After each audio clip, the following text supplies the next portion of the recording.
জেরে সংঘর্ষ সিউড়ির বাঁশরায় মারপিটে জখম 7। আরো বিস্তারিত জানাবে সুপ্রতিম দাস, আমাদের প্রতিনিধি রয়েছে। সুপ্রতিম, কি জানা যাচ্ছে?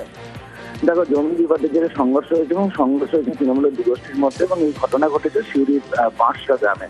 এবং এক পক্ষের অভিযোগ হচ্ছে যে তারা যখন একটা জমি নিজের মধ্যে একটা জমি বিবাদে তারা নিজেরা বসে মীমাংসা করছিলেন, সেই সময় কিন্তু অপরপক্ষ এসে তাদের উপর আক্রমণ চালায় এবং তারই জেরে কিন্তু মোট 7 জন আহত হয়েছে।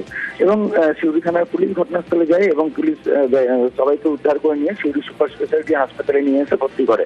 যদিও গ্রামের পরিস্থিতি উত্তেজনা থেকে সারা রাত ধরেই কিন্তু গ্রামে পুলিশ ছিল। যদিও অপরপক্ষ কিন্তু জানিয়েছে এর মধ্যে কিন্তু কোনো রাজনৈতিক কোনো ব্যাপার নেই, এটা পারিবারিক একটা ঘটনা, জমি বিবাদের জেরেই এই ঘটনা। বেশ, একেবারে ধন্যবাদ। এর ঘরে একটা ঝামেলা চলছিল, সেটা আমরা আমাদের ডাকে আমরা যাই, ওখানে বসে যাও আপোষে মেরে দিই এবং আমরা কিছুই জানি না। হঠাৎ কিছু দুষ্কৃতী এসে আমাদের ওপর চড়াও হয় এবং তাদের হাতে অস্ত্র ছিল, লাঠি ছিল। এখানে দলের কোনো বিষয় আসেনি, আমাকে ওরা পার্সোনাল অ্যাটাক করেছে, পারিবারিক ঝামেলা, জায়গা জমি নিয়ে বিবাদ চলছিল, সেই কারণে মেরেছে আমাদেরকে।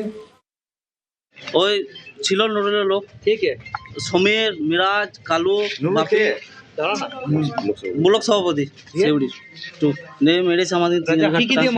টাঙ্গি বললাম, ঝামেলা কিছু হয়নি, এমনি আমরা গিয়েছিলাম, পাশ দিয়ে পেরিয়ে যাচ্ছিল, ওই তখনই আমাদেরকে দেখে বকুল, ওই জন্য কি মারধর করেছে? হ্যাঁ।